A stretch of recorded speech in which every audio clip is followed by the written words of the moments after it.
मी एका न्यूज चॅनलची अँकर होती आणि एक रात्री ट्रेनने प्रवास करताना मी अचानक एका गावात कशी पोहोचली कळलंच नाही.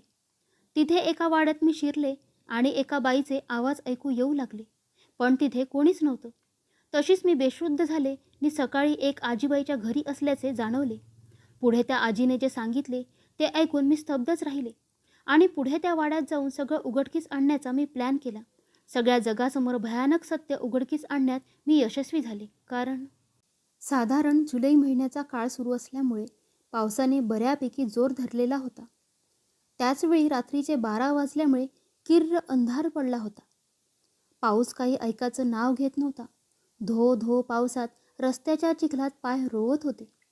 मुंबईची ही झगमगती मायानगरी अंधाराच्या सावटाखाली निपचित पडली होती. अशा काठी प्रसंगी क्षिती एकटीच घराकडे निघाली. सळसळत्या रक्ताने भरलेली, नव्या उमेदीने लिहिलेली, पुस्तकांच्या दुनियेत हरवलेली ही क्षिती म्हणजे सिटी लाईव्ह या न्यूज चॅनलची सगळ्यात तरुण अँकर होती. तरुण असल्यामुळे काहीतरी वेगळं करून दाखवायच्या जिद्दीने ती सदैव पेटलेली असायची. अँकर असूनही फक्त टीव्हीवर स्क्रोल होणारी वाक्य वाचणं तिला मंजूर नव्हतं. तिचं म्हणणं होतं की प्रत्येक बातमीच्या तळाशी जाऊन त्यामागचं सत्य उजेडात आणणारा खरा पत्रकार. याच तिच्या धडाडीपणामुळे ऑफिसमध्ये बसून हाती लागलेल्या एका विषयाचा अभ्यास करण्यात ती गुंग झाली होती. घड्याळात रात्रीच्या 12चे ठोके पडले तेव्हा कुठे तिची तंद्री भंग झाली. क्षितीचं ऑफिस होतं अंधेरीला आणि ती राहायला होती बोरिवलीला. त्यामुळे धावत पळत येऊन 12:30ची लोकल तिने पकडली. त्या भयाण पावसात सुटलेल्या वाऱ्याने ओसाड पडलेल्या त्या लोकलच्या खिडक्या आणि दार धडाधड एकमेकांवर आदळत होती. पण धाडसी क्षितीला तीळ मात्रही कसली भीती वाटत नव्हती. मरण आलं तरी भीती वाटणार नाही इतकं करारी जीवन तिला जगायचं होतं. त्यामुळे पूर्ण रिकाम्या लोकलमध्ये न घाबरता पुस्तकात डोकं घालून क्षिती बसली होती. वाचन करता करता कधी बोरिवली स्टेशन आलं हे तिला कळलं देखील नाही. हातातलं पुस्तक बॅगमध्ये टाकत आणि कशीबशी बॅग सावरत ती लोकलच्या दरवाजात पोहोचली असताना अचानक जोरदार पावसामुळे लाईट चालू बंद होऊ लागल्या आणि बरोबर अलीकडच्या दरवाजाजवळ पूर्णतः काळ्या गडद रंगाची साडी नेसलेली, कंबरेपर्यंत लांब केस सोडलेली बाई तिला दिसली. तिचे मोकळे केस वाऱ्यामुळे चेहऱ्यावर येत असल्याने क्षितीला तिचा चेहरा स्पष्ट दिसत नव्हता. पण चालू बंद होणाऱ्या त्या लाईटच्या उजेडात तिला त्या अनामिक बाईची एक गोष्ट दिसली. त्या बाईच्या हातात एक पुस्तक होतं आणि त्या पुस्तकावर नाव लिहिलं होतं समय. अगदी काहीशा सेकंदात सारं काही घडलं होतं. स्टेशन जवळ आल्यामुळे इच्छा असूनही ती त्या बाईशी बोलू शकली नाही. पण क्षिती घरी पोहोचेपर्यंत हाच विचार करत होती की ती बाई कोण होती. इतक्या रात्री अशी एकटीच, ते सुद्धा असा अवतार घेऊन कुठे निघाली होती. तिच्या हातामधलं समय नावाचं पुस्तक नक्की काय सांगू इच्छित होतं. प्रश्नांची घुसळण डोक्यात घेऊन क्षिती घराच्या दिशेने रपारप पावलं टाकत होती. मुसळधार पाऊस, त्यात रस्त्यावरच्या चालू बंद होत असलेल्या स्ट्रीट लाईट्स. रस्त्यावरून इतकं पाणी ओथंबून वाहत होतं की तिची जीन्स भिजत होती. आजच तिला उशीर झाला अशातला भाग नव्हता. पण एरवी यावेळेस एखाद दुसरी कार किंवा मोटरसायकल अशी तुरळक वाहतूक असायची. पण आज रस्ता अगदी सामसूम होता. चिटपाखरूही नव्हतं. सोसाट्याचा वारा वाहत असल्याने पावसाचे थंडगार थेंब तिला चिंब भिजवत होते.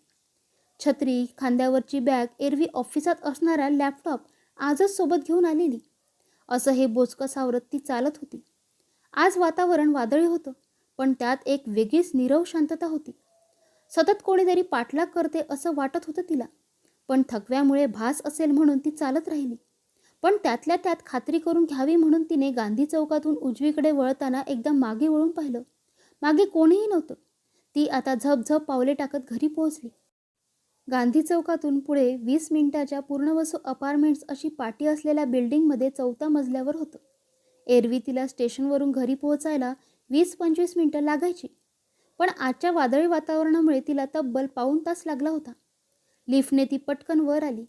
किल्लीने दरवाजा उघडून तिने आत शिरून हातातलं सामान आणि बॅग सोफ्यावर टाकली आणि दरवाजा बंद करून घेतला आणि बाथरूममध्ये पळाली. अंगावरचे ओले कपडे बादलीत टाकून तिने गरम पाण्याचा शॉवर चालू केला. गरम गरम पाणी अंगावर पडताच तिला जरा बरं वाटलं. ती आवरून हॉलमध्ये आली.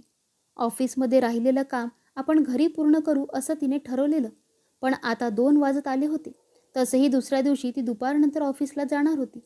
म्हणून सकाळी जरा लवकर उठून करू असा विचार करून ती किचनमध्ये गेली. जेवायचा तिचा मूड नव्हता, म्हणून ती थोडंसं थंड दूध प्यायली अन रूममध्ये आली. रूममधला छोटा बल्ब तिने पेटवला आणि मंद निळा प्रकाश रूमभर पसरला. फॅन लावून ती बेडवर आडवी झाली. पडल्या पडल्या ती दिवसभराच्या घटनांचा आढावा घेत होती. तेव्हा तिला त्या बाईची आठवण झाली. तिच्या हातात असलेलं ते पुस्तक आठवलं. समय असंच होतं त्या पुस्तकाचं नाव. तिने थोडा विचारांवर जोर दिला, पण तिच्या वाचनात हे पुस्तक कधी आलं नव्हतं आणि पूर्वी कधी ऐकण्यात सुद्धा नव्हतं. तिला तिचा तो अवतार आठवत होता. गडद काळ्या रंगाची साडी, कमरेपर्यंत लांब सोडलेले केस. एवढ्या रात्री कुठे गेली असावी ती? कोण होती ती?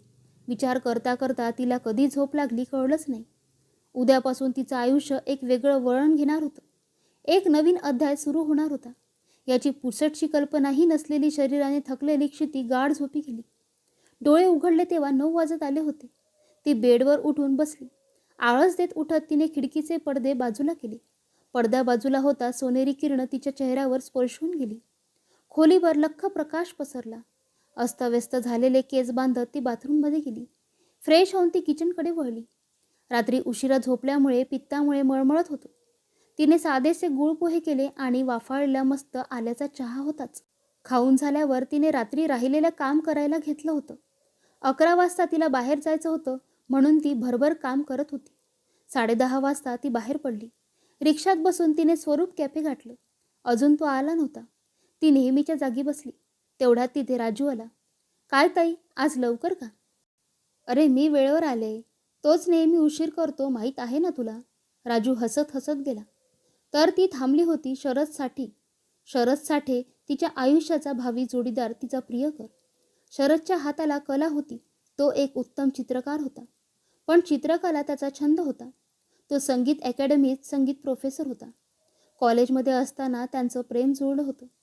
3 वर्ष ते सोबत होते. दोघांच्या घरच्यांना त्यांनी त्यांच्या नात्याची कल्पना दिली होती. दोघेही आपापल्या करिअरमध्ये बऱ्यापैकी स्थिरावले होते आणि लवकरच लग्न करणार होते. तेवढ्यात शरद पळत पळत येऊन तिच्या समोर बसला. काय रे शरद, किती उशीर? तब्बल अर्धा तास वाट बघते मी. अरे आपलं भेटायचं ठरलं, म्हणून मी हाफ डे जायचं ठरवलं. मला लवकर निघायचंय. बोल, काय अर्जंट काम होतं का? अरे हो थांब जरा. थोडासा उशीर झाला की सुटली लगेच तुझी ट्रेन धाड धाड. ट्रॅफिक होतं अगं. असं मिश्किल बोलत त्याने कॉफीची ऑर्डर दिली. राजू कॉफी ठेवून गेला. अगं काही खास नाही. बरेच दिवस झाले भेटलो नाही, म्हणून म्हटलं भेटावं. तुला भेटायला मला काही ठोस कारण नको. हो ते तर आहेच. जरा गप्पा झाल्यावर क्षिती ऑफिसला निघाली. ती बॅग आणि लॅपटॉप सोबत घेऊन आलेली. तिने 12ची लोकल पकडली. चढताना तिला कालचा प्रकार आठवला. पुन्हा ते विचार तिच्या मनात डोकावू लागले. तिने या प्रकरणाचा छडा लावण्याचं ठरवलं. त्यासाठी सगळ्यात आधी तिला या पुस्तकाविषयीची माहिती मिळवणं गरजेचं होतं. आणि मग ती बाई कोण आहे, इथे कोणत्या शोधात आली आहे हे समजलं असतं. ती पत्रकार असल्याने ती बऱ्याच प्रकाशक, लेखक तसेच साहित्य क्षेत्रातील मंडळींशी संपर्कात होती. तिने त्यांची मदत घेण्याचं ठरवलं. ती विचारात असताना कधी स्टेशन आलं तिला समजलंही नाही. पटकन उतरून तिने सिटी लाईव्ह या तिच्या चॅनल ऑफिसची वाट धरली. ऑफिसमध्ये येताच तिने काहीतरी कामाचा मेल तिच्या बॉसला पाठवला आणि ती कॅफेटेरियात शिरली. तिथे तिची मैत्रीण नीना बसलेली दिसली. लंच ब्रेक सुरू होऊन काही मिनिटं उलटली होती, त्यामुळे बहुतेक सगळेच तिथे होते. ती नीनाजवळ आली. अगं आज उशीर का झाला? नीनाने विचारलं. अगं आज हाफ डे होतं ना, शरदला भेटायला गेले होते. अशाच त्यांच्या गप्पा रंगल्या असताना तिने काल घडलेला सारा प्रसंग तिला सांगितला. पण तिने ते हसण्यावारी नेलं आणि म्हणाली, अगं एवढं काय, त्यात हल्ली नेसतात बायका काळ्या रंगाच्या साड्या. इट्स फॅशन यार. आणि त्यात त्या पुस्तकाचे म्हणशील तर असेल एखादं जुनं, जास्त लक्ष नको देऊस. असं म्हणून ती उठून निघून गेली. पण इतकं ऐकून ही क्षितीचं समाधान काही होत नव्हतं. ती विचार करत होती, त्या बाईचा तो अवतार फॅशन नक्कीच नव्हता. मगासपासून त्या दोघींची सुरू असणारी चर्चा ऐकणारा समीर त्याच्या टेबलवर क्षितीसमोर येऊन बसला आणि बोलला, तू नक्की त्या बाईचा विचार करत असशील नाही का? तू सांगितल्याप्रमाणे त्या बाईचं वर्णन हे नक्कीच फॅशनेबल नव्हतं. त्याने आपल्या मनातील विचार अचूक कसे काय हेरले हा विचार करत ती त्याच्याकडे आश्चर्याने पाहू लागली. तो परत म्हणाला, अगं असं थक्क व्हायला काय झालं? हे सगळं ऐकल्यावर तुझ्या चेहऱ्यावरचे भाव कोणीही सहज ओळखेल. आणि असं बघ, तुझ्या वर्णनावरून तरी हा प्रकार थोडा वेगळा वाटतोय. हो अरे, मलाही तसंच वाटते. या रहस्याचा पडदा उघडायला करशील मला मदत? क्षिती म्हणाली, हो ऑफकोर्स.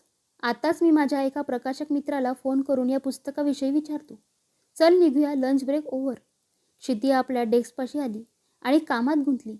तास 2 तासांनी समीर तिच्याकडे गेला आणि म्हणाला, सॉरी यार, मी खूप जणांना कॉल केले, पण कुणालाच त्या पुस्तकाविषयी काही माहीत नाही. ओ, असो, बघू कळेल काही. प्रयत्न करू आपण, क्षिती म्हणाली आणि परत कामाला लागली. आज ती लवकर निघाली. 9ची लोकल पकडली तिने. पाऊस कालपासून सतत पडत होता. ती आज जाऊन खिडकीपाशी बसली. तिला जरा वेगळं वाटलं, कारण 9 वाजता तो डब्बा खाली होता. बहुधा ती पूर्ण लोकल खाली असावी असा तिने अंदाज बांधला. ती जिथे चढली तिथेही कोणी चढलं नव्हतं. पण असेल काही असा विचार करत तिने पुस्तकात डोकं खुपसलं. पाऊस कमी झाला होता, तरीही हवेत कमालीचा गारवा वाढला होता. आता खिडक्यांची उघडझाप होत होती. लाईट चालू बंद होऊ लागल्या. क्षितीने पुस्तक मिटलं आणि आपण कुठं पोहोचलोय हे पाहण्यासाठी बाहेर पाहू लागली. पण बाहेर काळाकुट्ट अंधार पसरला होता. आता ती जरा बुचकळ्यात पडली होती. तेवढ्यात डब्यातले लाईट गेले आणि ट्रेन थांबण्याचा आवाज आला. ती बॅगमध्ये मोबाईल शोधू लागली. तेवढ्यात पाठून अंधुक प्रकाश चमकला आणि आवाज आला, अहो ताई, चला उतरा, शेवटचं स्टेशन आलं. ती जरा चरकलीच. अरे, आपण कोणती ट्रेन पकडली नेमकी आणि नेमकं कुठं पोहोचलोय? तिला काही उमजेना. तिने त्या आवाजाच्या दिशेने पाहिलं, पण आता तिथे कोणीच नव्हतं. कदाचित तो TC होता आणि उतरून गेला असावा, असा विचार करत ती उतरली. स्टेशनवर पण कोणी दिसत नव्हतं. तिने स्टेशन मास्टरचं ऑफिसमध्ये पाहिलं, तेही खाली होतं. ती स्टेशनमधून बाहेर पडली. तिथे ठळक अक्षर चमकत होती, रायगाव. गाव पाटी पाहून ती जरा चरकलीच आणि हा विचार करतच ती वाट मिळेल तिथे चालत होती. तिची नजर चहूबाजूंनी फिरली, पण तिथं चिटपाखरू सुद्धा नव्हतं. तिच्यापुढे हा यक्ष प्रश्न होता, आता ती जाणार तरी कुठे अन वाट विचारणार तरी कुणाला? याच विचारात ती 20-25 मिनिटं चालत होती. ती चालत होती तो रस्ता नसून खडकाळ पायवाट होती. आजूबाजूला गर्द हिरवी झाडी, रातकिड्यांची भुणभुण सुरूच होती. मध्येच एखादा काजवा चमकून जायचा. कुठून तरी एखाद जंगली जनावर ओरडण्याचा आवाज यायचा. त्यात विजांचा कडकडाट सुरूच होता आणि पाऊसही जोरदार होता. ती बॅग आणि छत्री सांभाळत कोणीतरी भेटेल या आशेने पुढे पुढे सरकत होती. तेवढ्यात तिला काही पावलावर उजेड दिसला. इथूनच होणार होती सुरुवात समयच्या अनाहूत वेळेची. तिने त्या उजेडाच्या दिशेने पावले उचलली. ती त्या उजेडाजवळ पोहोचली. तो एक भला थोरला वाडा होता. पावसाने धुवून निघालेला तो वाडा विजेच्या प्रकाशात चमकत होता. तिने उघडण्यासाठी दाराला हात लावला. तोच ते दार कर्र असा आवाज करत उघडलं गेलं आणि क्षितीचं पहिलं पाऊल पडलं अनाहूत अशा कालचक्रात. ती आत शिरताच ते दार जसं होतं तसं बंद झालं. ती दचकलीच. वाड्यात अंधुकसा प्रकाश पसरला होता, म्हणजे पायाखालचं स्पष्ट दिसेल एवढाच. तिने पुढे येत विचारलं, कोणी आहे का? सबंध वाड्यात तिचा आवाज घुमला, पण प्रतिसाद काही आला नाही. ती आत गेली. वाडा अगदी भक्कमपणे उभा होता. सगळ्या गोष्टी जागच्या जागी होत्या. खोल्यासुद्धा अगणित होत्या. हे बघताच तिच्या लक्षात आलं होतं. एवढं सारं नीटनेटकं असूनही तिला माणसाची चाहूल लागली नव्हती. ती जिना चढून वर गेली. तिथे एका खोलीच्या वर एक फलक दिसला, शृंगार कक्ष. त्या खोलीच्या दाराला असंख्य हळदी कुंकू लावलेले दोरे गुंडाळले होते. ती त्या दाराला स्पर्श करणार एवढ्यात तिला एक किंकाळी ऐकू आली, ऐक कारभारी, वाचवावं मला. सोडवा या नराधमाच्या हातनं. पुढे येऊ नगस, म्या पवित्र आहे. तुझ्यासारख्या रानटी पुरुषाला मी माझं पावित्र्य भंग करू द्यायचे नाही. म्या परत येणार आहे. म्याच तुझ्यावर सूड उगवल्या बिगर स्वस्थ बसणार नाही. म्या परत येईन. असे काहीसे उद्गार होते ते. त्यानंतर कोणीतरी पाण्यात पडल्याचा आवाज आला आणि सारं पुन्हा शांत झालं. क्षिती 2-2.5 तासानंतर माणसाचा आवाज ऐकत होती. तोही असा. त्या दरवाजामागे काय आहे हे पाहण्यासाठी तिने तो उघडण्याचा प्रयत्न केला. त्याला स्पर्श करताच तिला चटका बसला. क्षितीचे डोळे उघडले ते मुळी पक्ष्यांच्या किलबिलाटाने. ती एका झोपडीत खाटेवर झोपली होती. अंगात तिचे कपडे नसून परकर पोलका होता आणि उबदार गोधडी तिने पांघरली होती. रात्री शांत झोप झाल्यामुळे प्रसन्न वाटत होतं. तर रात्री अंधारात न कळलेल्या किरकोळ जखमा अन थोडासा मुका मार आता चांगलाच जाणवत होता. बाहेर झुंजू मुंजू उजाडलंय हे दारातून येणाऱ्या प्रकाशामुळे कळत होतं. ती तशीच उठून लंगडत बाहेर आली. तिथे बाहेर ओसरीवर एक आजीबाई दळणदळीत ओव्या गात होती. नुकताच पाऊस पडून गेल्यामुळे हवेत गारवा आणि ताजेतवानेपणा होता. तिला बघताच त्या आजीबाई म्हणाल्या, "उठलीस वय पोरी? त्या तिथं आत मोरीमंदीत वाण धुवून घे जा. तुझ्यासाठी चहा आणते." क्षितीने तोंड धुवून घेतलं आणि आजीबाईंसोबत चहा घेत बसली. "आजी, पण मी इथे कशी आले? मला काही आठवत नाहीये." आजी म्हणाल्या, "काल रातच्याला माझा ल्योक मासे पकडून परतत होता. तेव्हा त्याला पावसामुळं थोडा उशीर झाला. पायवाटेने येताना तू तिथं त्याला बेसूत गावली. त्यानं आजूबाजूला पाहिलं तर तिथं कोणी बी नव्हतं. म्हणून त्यानं सरळ उचलून इथं आणलं. आणि वय, तुझं ते बोचकं आणि कापडं पार चिखलात भिजली होती. म्हणून मी माझ्या नातीचा परकर पोलका तुला घातला आणि तुला निजवली. आणि तुझी कापडं धुवायला टाकली. म्हणलं सकाळच्याला तुला सूद आली की बघू काय ते. आताच माझा ल्योक विचारत होता, पाहुणी सुधीवर आली का म्हणून. मी म्हणलं नाही, अजून तसा गेला शेतावर. आणि माझी नात गेली या नदीवर पाणी आणाया. मी पाय वाटेवर. मी तर त्या वाड्यात होते. मग बाहेर कधी आले? कोणी बाहेर काढलं तिथून?" क्षिती बोलून गेली.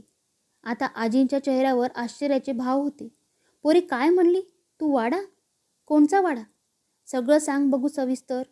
क्षितीने ट्रेनपासून ते काल रात्रीपर्यंतचा सारा प्रकार आजीबाईंना सांगितला. आजींनी क्षणभर क्षितीला निहाळलं आणि तिच्या पाठीवरून हात फिरवत बोलल्या, "पोरी, तिनं वाचवलं बघ तुला. ती परत आली या तिचा सूड पुरा कराया. त्याचसाठी तू हितवर आली आहेस बघ.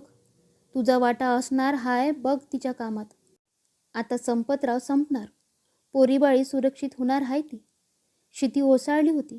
आजी उठून गेल्या. तेवढ्यात बाहेरून हे सारं ऐकणारी आजींची नात गंगा आत आली. तिने डोक्यावरचा आणि कमरेवरचा पाण्याचा हंडा चुलीजवळ ठेवला आणि क्षितीजवळ येऊन बसली. "म्या गंगा. ताई, तुम्हासनी खूप प्रश्न पडलेत नव्ह? म्या देते त्यांची उत्तरं." असं म्हणत तिने उसासा टाकला आणि ती सांगू लागली, "गोष्ट रमाची. ही गोष्ट हाय स्वातंत्र्याच्या येळची. तेव्हा आमचं थोरलं सावकार रंगराव पाटील नुकतंच निवर्तले होते. देश स्वतंत्र झाला होता. पण आमचं गाव पारतंत्र्याच्या वेदना सहन करत होतं. थोरल्या सावकारांच्या नंतर त्यांचे थोरले चिरंजीव संतापरावाच्या हातात सावकारी आली अन गाव कोलमडून गेलं. थोरलं सावकार गावात गरीब धाकल्याच्या अडचणीला धावणार होते. पण त्याच्या आक्षी विरुद्ध धाकले सावकार त्यांनी गावाचा निस्ता छळवाद मांडला. तेव्हा ते इंग्रज लोक इथं शिकारीच्या नादानं मुक्कामी असत. त्यासनी तो नराधम गावच्या तरण्या बाणपोरी पुरवायचा. आधी सवता वापरायचा आणि मग त्यासनी द्यायचा. गावच्या जमिनीची कागदपत्र त्याच्या ताब्यात होते. त्यामुळे त्या पोरींचं बा गप असायचा आणि त्यांच्या आया घरात बसून आसवं गाळायच्या. तो पोरी वापरून सोडून द्यायचा आणि गाव त्या पोरीसनी वाळीत टाकून मोकळं व्हायचं. आणि ह्या पोरी एखादी विहीर नाहीतर ओढा जवळ करायच्या आणि त्यांची फुगूनवर आलेली प्रेतं त्यांच्या घरचे रातच्याला गावाच्या ऐशीबाहेर गाडून यायचे. अशा तऱ्हेनं त्यांनी न केलेल्या चुकीची शिक्षा त्या बाबड्या पोरीसनी मिळायची बघा. तिचं बोलणं मध्येच तोडा क्षिती म्हणाली, "मग रमा कोण होती? तीही ह्या मुलींपैकी होती का?" "नाही जी, रमा शेजारच्या शिवापुरातून लग्न करून आणलेली नवी नवरी होती. ती दिसायला चार चौघीत उठून दिसणारी होती आणि त्यात कामाला बी वाघीण होती.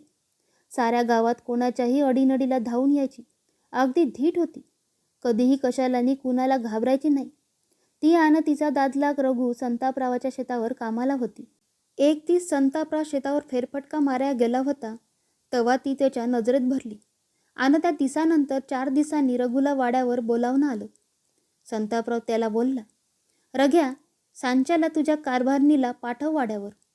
रघु दबकत बोलला, "का जी, काही काम होतं का?" "तिला कशापायी म्या करतो जी, काय असलं ते." "मालक ती पोटुशी आहे जी."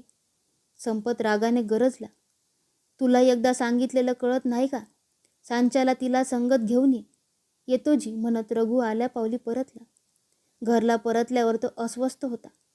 दुपारच्याला जेवताना सुद्धा त्याचं लक्ष लागत नव्हतं. त्याच्या मनात शंकेची पाल चुकचुकत होती.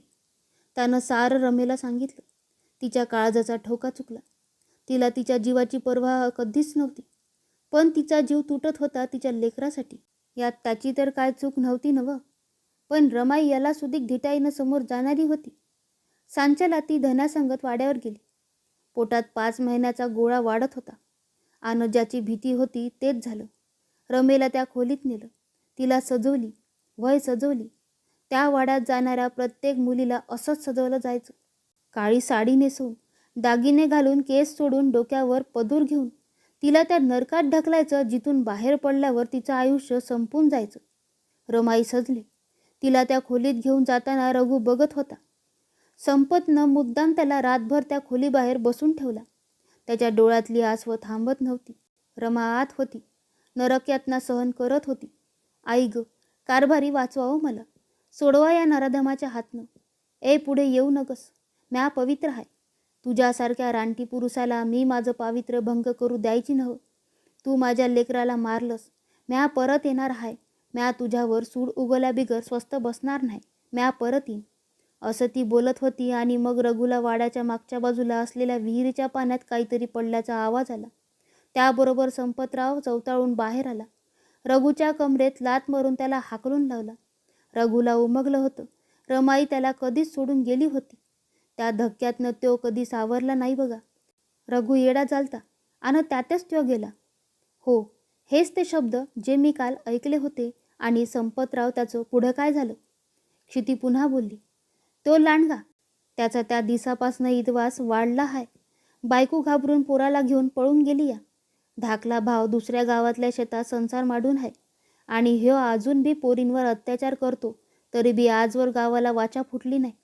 पण तुम्ही ज्या वाड्यातून सुखरूप परत आला तिनं वाचवलं बघा तुम्हासनी. रमाई येणार. पोरीबाळी सुरक्षित होणार आहे ती. पण या साराचा माझ्याशी काय संबंध? मी इथे का आले? क्षिती बेचैन होत बोलली. कळल येत्या अमुसेला. तुमच्या सारा प्रश्नांची उत्तरं तुम्हासनी मिळतील बघा. तवर तुम्ही आराम करा जी. असं म्हणून गंगा आपल्या कामाला निघून गेली आणि बाहेर रिपरिप पडणाऱ्या पावसाकडे बघत क्षिती बसून राहिली. अमावस्या 4 दिवसावर आली होती. क्षितीने गंगाबरोबर बराच वठार फिरून काढला आणि डायरीत काही महत्त्वाच्या नोंदी करून घेतल्या. एवढ्यात तिच्याकडे बरीच माहिती गोळा झाली होती. याच माहितीद्वारे एक छोटीशी शॉर्ट फिल्म बनवून सिटी लाईव्हवर प्रसिद्ध करायची अशी कल्पना तिच्या डोक्यात घोळत होती. पण तिच्या आयुष्यात पुढे घडणाऱ्या अनाहूत चित्रपटाची तिला साधी चाहूलसुद्धा लागली नव्हती.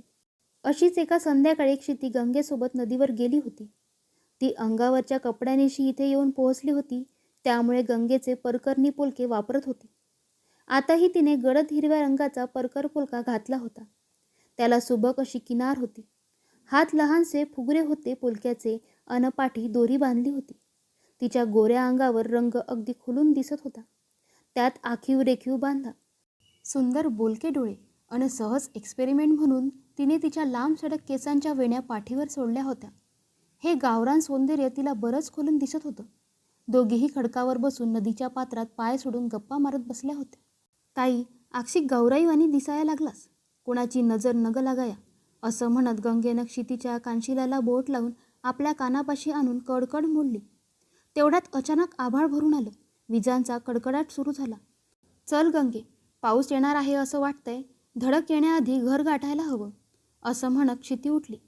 दोघी खडकावरून खाली उतरल्या आणि घराकडे जायला वळणार तोच समोर संपतराव आला. गंगेला म्हणाला, तू सखारामची पोर आहेस नव? व्हयजी, गंगा बोलली. ही कोण आहे संगत? नवी वाटते. याआधी कधी पाहिलं नाही गावात, संपत म्हणाला. मावशीची पोर आहे, शेजारच्या गावची, कमळा. 4 दिस राहायला आली आहे. आणि किती दिस राहणार आहे? अमुसे पतूर आहे. अमुस्या सरली की जाईल ती, गंगा म्हणाली. तेवढ्यात पाऊस सुरू झाला. तिघेही चिंब भिजले. बरं, तुझ्या बापाला सांच्याला वाड्यावर बोलावलं आहे म्हणून सांग. क्षितीच्या ओल्या चिंब कपडे चिकटलेल्या शरीराकडे हावरट नजरेनं पाहत संपतराव उद्गारला आणि तिघे आपापल्या मार्गाला लागले. घरी आल्यावर दोघींनी कपडे बदलले. तेवढ्यात गंगेचा बाप आला. त्याला पाणी देत गंगा म्हणाली, बा, सावकारांनी सांच्याला तुम्हासनी वाड्यावर याया सांगितलं आहे. काय तुला कोण बोललं? सखारामनं विचारलं आणि गंगेनं घडला प्रकार सांगितला. संध्याकाळी सखाराम वाड्यावर जाऊन आला. तो आल्यापासून कोपऱ्यात बसून होता. काय झालं तिथं? मगापासून गप बसला आहेस? काही सांगणार आहेस की नाही? आजी विचारत होत्या. जरा वेळ सखाराम पुन्हा गप्प झाला आणि बोलला, आहे, सावकारांनी ताईसनी वाड्यावर घेऊन याया सांगितलं आहे. काय, त्या लांडग्याची नजर ह्या पोरीवर पण कधी पडली? शेवंता आजी डोळ्यात पाणी आणत म्हणाल्या. मगाशी नदीवर गेलतो, तवा आला होता कुत्रा आडवा. गंगा तिडकीने बोलली. कधी बोलविलं हाय? एवढूसं तोंड करत आजींनी विचारलं. परवा दिवशी अमुशेला, सखाराम म्हणाला. या चर्चेनंतर सगळे 2-2 घास खाऊन झोपले. रात्री उशिरा आभाळात विजेचा तांडव सुरू झाला. मागोमाग पावसाच्या मुसळधार सरी कोसळू लागल्या आणि शेवंत आजींना जाग आली. मंद प्रकाश झोपडीत पसरू लागला आणि बघता बघता तिथे एका बाईची आकृती तयार झाली. ती मधाळ आवाजात बोलू लागली. शेवंत अक्का, घाबरू नगस. पोरीला पाठव बिनघोर. पोर सुखरूप परत येईन बघ. आता शेवट होणार आहे सगळ्याचा आणि तो हीच पोर करणार आहे. भरोसा ठेव बघ त्याच्यावर. तो हाय आपल्या संग. एवढं बोलून ती लोप पावली. आजींनी त्या दिशेने हात जोडले आणि पडून राहिल्या. आता आकाशात कडकडणाऱ्या विजा शांत झाल्या होत्या आणि पाऊसही कमी झाला होता.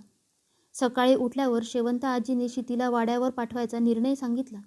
गंगा आणि सखाराम आवाक झाले, पण आजींनी त्यांची समजूत काढली होती. तर शिती ह्या आव्हानाकडे पत्रकाराच्या दृष्टीने पाहत होती. तिच्याकडे काहीतरी वेगळं करून दाखवायची संधी आली होती. या गावात होणाऱ्या अन्यायाला ती जगासमोर आणणार होती. ती लगेच आपल्या बॅगकडे वळली. त्यात तिने चोर कप्प्यात ठेवलेला मिनी कॅमेरा काढला. सुदैवाने त्याला काही झालं नव्हतं. तिने नीट चेक केलं. आता तिच्या आयुष्यभराचं पत्रकारितेचं कसब पणाला लागणार होतं. आणि अमावस्येला तो दिवस उजाडला. दिवसभर वातावरण ढगाळ होतं. पक्ष्यांचा चिवचिवाट शांत झाला होता. हे संकेत होते काहीतरी घडणार आहे. संध्याकाळी आभाळ भरून आलं. विजांचा कडकडाट सुरू झाला. सखाराम शितीला वाड्यावर सोडून परत आला. आता वाड्यात फक्त संपतराव, शिती आणि एक बाई होती. तिनं शितीला सजवलं. काळी साडी नेसवली, केस मोकळे सोडले. पदर डोक्यावर घेऊन शितीने दुसऱ्या खोलीत प्रवेश केला, जिथे संपतराव पलंगावर उघडा पाहुडला होता. त्याने तिचा पदर दूर सारला आणि त्याचा चेहरा भीतीने पांढरा पडू लागला, कारण त्याला शितीच्या ठिकाणी रमा दिसत होती. तो जवळपास उडालाच. तिच्यासमोर उभा राहून थरथरत म्हणाला, तू तर मेली होतीस नव? शितीमध्ये असलेली रमा चवताळून बोलली, व्हय, मेले होते, पण माझ्या आत्म्याला अजून मुक्ती नाही मिळाली. तुझा हिसाब चुकता करायचा होता. मी बोलले होते म्या येणार. तू मलानी बाकीच्या पोरीसनी खूप छळलंस. आज म्या साऱ्याचा सूड घेणार आहे. असं म्हणत ती चपळेने दरवाजाजवळ सरकली आणि तिने तिथला दंडुका उचलला आणि संपतच्या डोक्यात प्रहार केला. बेसावत संपतराव खाली कोसळला. बये, माफ कर मला. म्या चूक केली. परत कोणत्या बाईकडं नजरसुद्धा उचकणार नाही. एक वेळ माफी दे. चूक, तू गुन्हा केला आहेस. किती कळ्या खुडल्यास, किती आयुष्य उद्ध्वस्त केलीस. तुझ्या साऱ्या गुन्ह्यांची कबुली म्या घेणार आहे.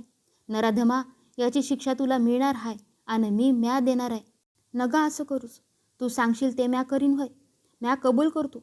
म्या जमिनीचं कागुदा पत्रांची भ्याव दाखवून पोरीसनी भोगलं. त्यांची आयुष्य माझ्यामुळं बर्बाद झाली. तू बी माझ्यामुळं मेली. तुझं पार बी माझ्यामुळं दगावलं. म्या एकवार परत माफी मागतो, पण मला मारू नगस. संपत दयेची भीक मागत होता, पण रमा त्याचं ऐकून घ्यायला तयार नव्हती. तिने काठीने बडवून त्याला अर्धमेला केलं होतं. म्या सांगीन ते करशील व्हय? अरे हड, ती येळ तर कधीच निघून गेली हाय. कबूल तर तू दिली हायस. आता तुला तडपून मारल्या बिगर शांत नाही व्हायची म्या. आता तुला शिक्षा मिळणार हाय. म्या देणार तुला मृत्यूदंड. आता ती पुन्हा दाराजवळ गेली आणि तिथे कोपऱ्यात जळत असलेल्या मशालीवर तिने तो हुंदका धरला आणि चांगलाच निखाऱ्याच्या धगी एवढा भाजला आणि त्याचे चटके ती संपतला देत होती. बाहेर धो धो पाऊस आणि विजांचा कडकडाट सुरूच होता. तरीही गावात सर्वांना संपतच्या ओरडण्याचा आवाज येत होता. संपतराव गुरासारखा ओरडत होता. त्या सरशी रमाला जोर येत होता. वरड, आणखीन वरड. त्या दिवशी म्या बी अशीच वरडत होते.